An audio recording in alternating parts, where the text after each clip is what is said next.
Cześć! Hej! Dzisiaj znajdujemy się w stolicy wyspy, czyli w Kos. Postanowiliśmy ją troszeczkę zwiedzić. Chcemy na pewno zobaczyć Odeon, na pewno zobaczymy platan Hipokratesa i przejdziemy się wzdłuż portu, no i ogólnie pospacerujemy uliczkami, bo podobno są bardzo piękne. Pokażemy Wam nocne życie troszkę i właśnie tak jak teraz poranek w Kos. Zapraszamy do oglądania. Wędrując uliczkami Kos możemy natknąć się na wiele starożytnych pozostałości. Nasze zwiedzanie rozpoczynamy od wschodniej bramy starożytnej Agory. To właśnie w stolicy znajdują się najważniejsze historyczne zabytki z czasów tureckiego i włoskiego panowania. Agora znajduje się niedaleko Placu Wolności. Odkryto ją podczas trzęsienia ziemi w 1933 roku. Podczas usuwania gruzów natrafiono na ruiny ze starożytnych czasów. Agora była w czasach antycznych centrum życia publicznego, rynkiem oraz miejscem, gdzie odbywały się zebrania mieszczan. Przypuszcza się, że Agora w Kos oparta była na prostokącie o wymiarach 160 na 80 metrów. Otwarta jest od 8 rano do 19:30, a wejście jest bezpłatne.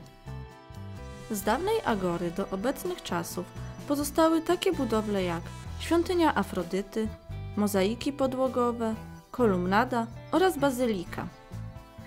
Świątynia Afrodyty to ogromna świątynia, z której pozostały jedynie podstawy korynckich kolumn z marmuru, które otaczały wymurowany podest. Mozaiki podłogowe są zbudowane z malutkich kwadratów i jeszcze przed 10 laty można było oglądać praktycznie w każdym zakątku Agory. Natomiast w międzyczasie dla ochrony przed słońcem, wodą i turystami przykryto je grubą warstwą piachu. Natomiast kolumnada pochodzi z IV lub III wieku przed Chrystusem i uchodzi za najstarszy obiekt na Agorze. Dwie kolumny zostały postawione na nowo, zaś tuż obok kolumnady znajdują się ruiny wczesnochrześcijańskiej bazyliki. Mimo jej dużych rozmiarów to do dzisiaj nie zachowało się z niej zbyt wiele. Ruiny schodów i kawałki posadzki kaplicy to wszystko, co można zobaczyć. Szczerze mówiąc, naprawdę poniszczone są i brudne tu jest. No, Grecy widać, że chyba średnio dbają o to miejsce. Popatrzcie, butelki.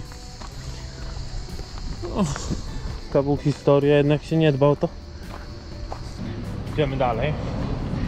Moje pytanie brzmi, czy lepiej, żeby była wejściówka i lepiej to wyglądało? Czy lepiej, żeby to było za darmo, a wyglądało tak jak wyglądało? No jest naprawdę brud tam i tak niedbane o to miejsce. Ja uważam, że może lepiej by było zrobić jakąś cenę biletu, ale żeby lepiej to wyglądało. Pokażemy Wam oczywiście, jak to wygląda w nocy, bo w nocy to naprawdę tu tętni, to wszystko życiem, pięknie oświetlone, to jest naprawdę super klimat, a tak to wygląda właśnie przez dzień. Zwiedzając Kos pieszo możemy zobaczyć wszystkie ważne miejsca. Od Agory przechodzimy przez Plac Wolności, gdzie znajduje się Muzeum Archeologiczne, meczet oraz słynny targ. Wejście do muzeum kosztuje 6 euro, ale my tym razem poszliśmy dalej i postanowiliśmy wrócić wieczorem właśnie na targ, aby zakupić pamiątki. Jest to kryty rynek miejski czynny od 9 do 21, ale często nawet dłużej. Znajdziemy tu mnóstwo przypraw, owoców świeżych, jak i suszonych oraz lokalne produkty. Możemy tu dostać grecką wódkę ouzo, likiery cynamonowe i migdałowe, naturalne gąbki poławiane w pobliżu wyspy oraz całą masę figurek antycznych i mitycznych postaci. Dostaniemy tu również całą masę słodyczy, od miodowych sezamków, galaretek obsypanych cukrem pudrem, po chałwy i nugaty. Jest tu wiele potencjalnych pomysłów na prezenty i pamiątki, ale to lokalny miód i oliwa z oliwek należą tu prawdopodobnie do najbardziej tradycyjnych i typowych produktów, jakie można tutaj kupić. Ale czas oderwać się od tych pyszności i wrócić do zwiedzania stolicy. Od głównego placu kierujemy się bezpośrednio do Kasy Romana, czyli miejsca, którego nie mogło zabraknąć na naszej liście. Otwarta jest od 8 rano do 19:30, a koszt biletu to 6 euro za osobę. Casa Romana to odrestaurowana willa z przełomu II i III wieku naszej ery. Posiada 2 piętra i odbudowane ponad 30 pomieszczeń. Rzymski dom jest zorganizowany z 3 atrium, które ozdobione są mozaikową podłogą, gdzie większość właśnie pochodzi z III wieku. Do pozostałości z czasów rzymskich należą fundamenty, mozaiki, dolne części ścian z freskami i fragmenty kolumn. Do odkrycia tego miejsca również przyczyniło się trzęsienie ziemi w 1933 roku. Spowodowało ono wiele zniszczeń, ale również wyłoniło z ziemi pozostałości ruin. Dzięki temu możemy przenieść się do starożytnych czasów i zobaczyć, w jakim luksusie żyli jego najbogatsi obywatele. Wielkość willi, jej bogactwo i położenie świadczyło o zamożności i randze rodziny w niej mieszkającej. Z zewnątrz była to prosta twierdza, ale wewnątrz dostrzegamy zielone dziedzińce i ogrom zabytków. Dodatkowo willa ta posiada wyjątkowy system odwadniania, czyli kanalizację, gdzie woda była rozprowadzana rurami z wypalonej gliny, ułożonymi z niewielkim spadkiem pod podłogą. Poza mozaikami, freskami czy posągami znajdziemy tutaj również fragmenty term. To właśnie w łaźniach Rzymianie spędzali po kilkanaście godzin dziennie na kąpielach w wodach o różnej temperaturze, masażach, grach i oglądaniu artystów. Ta willa jest na pewno miejscem dla osób, które interesują się starożytnością i chciałyby zobaczyć, jak na przykład wyglądały garnki kiedyś lub właśnie filary, różne malowidła, więc na pewno warto tutaj przyjść, zwłaszcza że bilet nie jest bardzo drogi, a my idziemy dalej. My zwiedzamy Kos pieszo, ale jeśli ktoś przyjedzie tu autem, to obok Odeonu znajduje się duży darmowy parking. No i zbliżamy się do Odeonu, który w pewnej części został odrestaurowany i wejście tutaj również jest darmowe. Grecja szokuje. Ilość miejsc darmowych szokuje. Parkingi darmowe. Takie wejście to tak samo darmowe. Szok.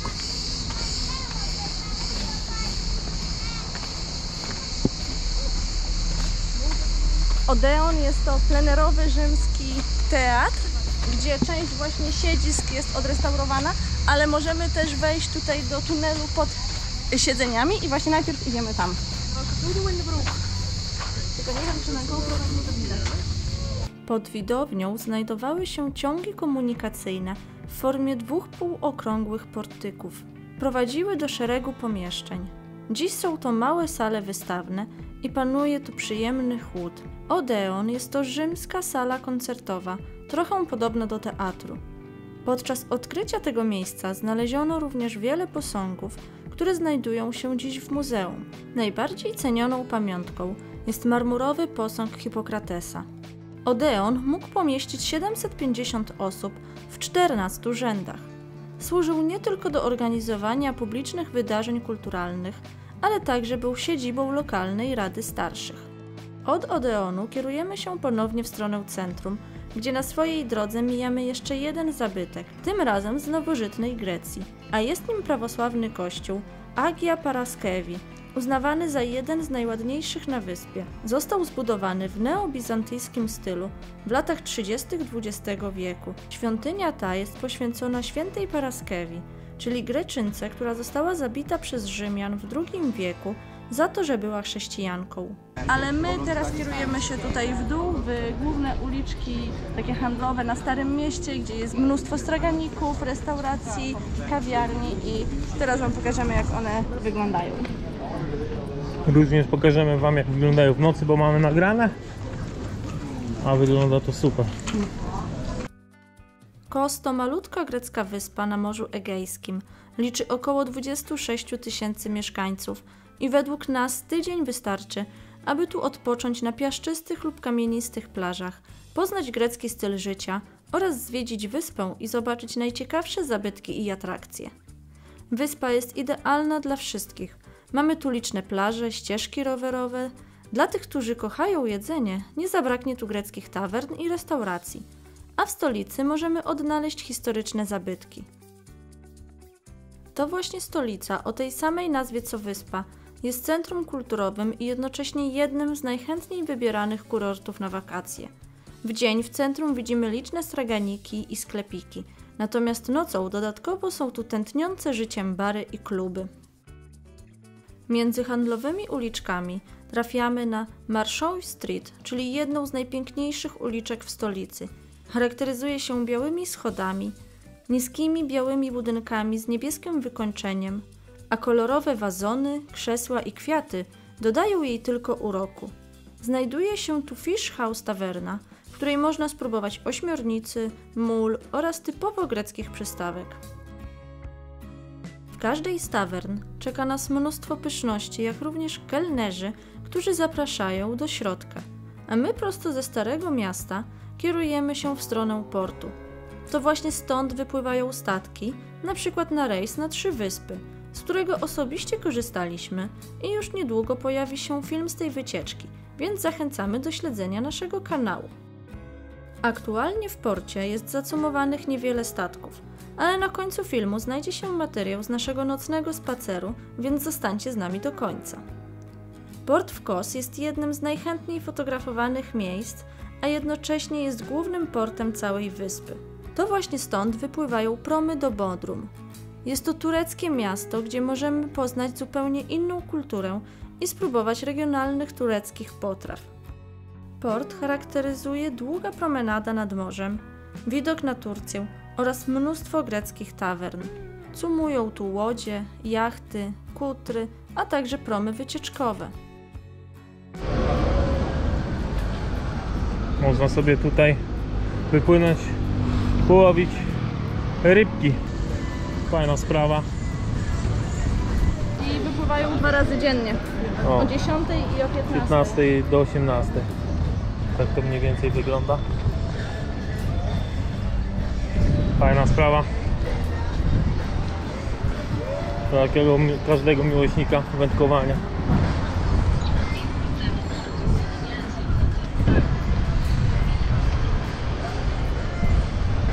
Podczas spaceru wzdłuż promenady możemy zobaczyć pomnik Hipokratesa, który nauczał swoich uczniów. Hipokrates był to grecki lekarz, prekursor współczesnej medycyny. Zwany jest ojcem medycyny i to właśnie tu się urodził, około 460 roku przed naszą erą. Dostrzegamy go zupełnie przypadkiem, ponieważ nie ma wcześniej żadnych informacyjnych tablic. Położony jest na wprost promenady, tuż obok parku z ławeczkami, a wybudowany został z brązu. Natomiast my wprost od niego kierujemy się promenadą w stronę słynnego platana Hipokratesa, po drodze mijając kolejne greckie bary i restauracje. Oprócz tego mamy tu możliwość skorzystania z przejażdżki ciuchcią, gdzie koszt to 10 euro za osobę, a czas trwania wycieczki to około 30 minut.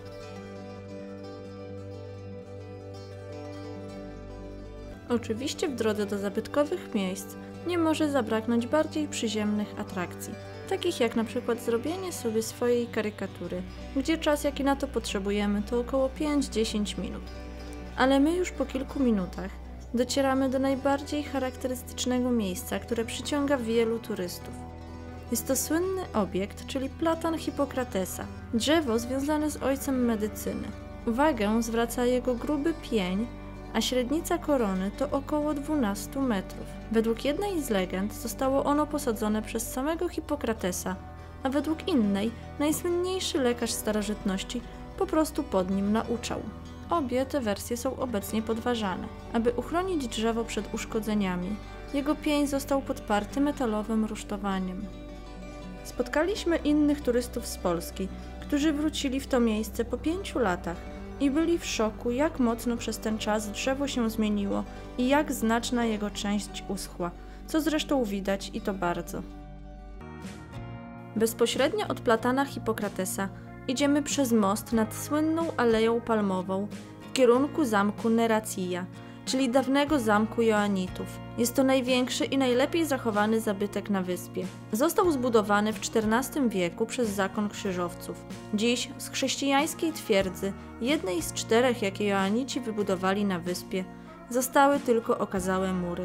Siedzibę zakonu rycerskiego można zwiedzić od środka i spacerować pośród murów obronnych. Wśród zieleni porozrzucane są fragmenty antycznych kolumn i ołtarzy. Joanici w obliczu tureckiej inwazji poddali się w 1522 roku.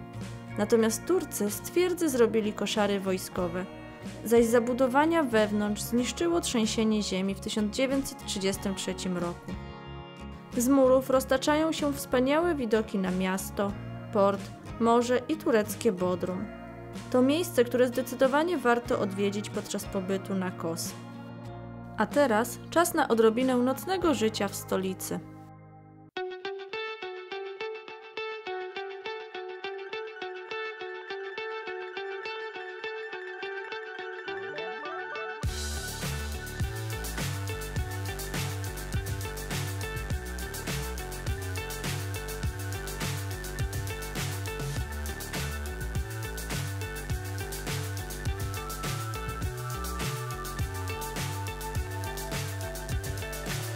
So high I'm hypnotized. What's up is down, what's left is right. Chasing stars and holding you. I can't see the end, but we'll see it through.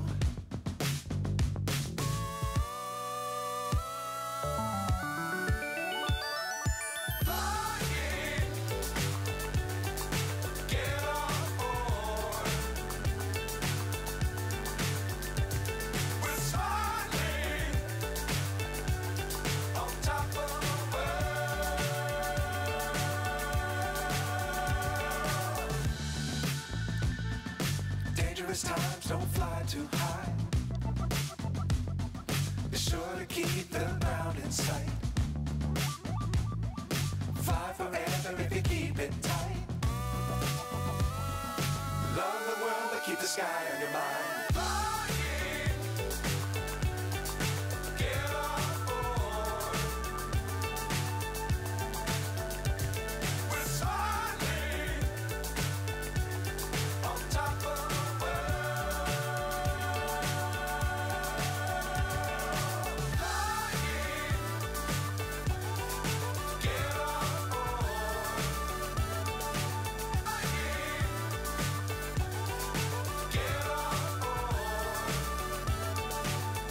Według nas Kos to miasto, które obowiązkowo trzeba zwiedzić podczas urlopu na wyspie. Zarówno w dzień, jak i w nocy ma wiele do zaoferowania i każdy znajdzie tu coś dla siebie. A już wkrótce pojawią się kolejne filmy z naszego pobytu tutaj. Zachęcamy do zostawienia łapki i komentarza oraz subskrypcji naszego kanału. Do zobaczenia, pa!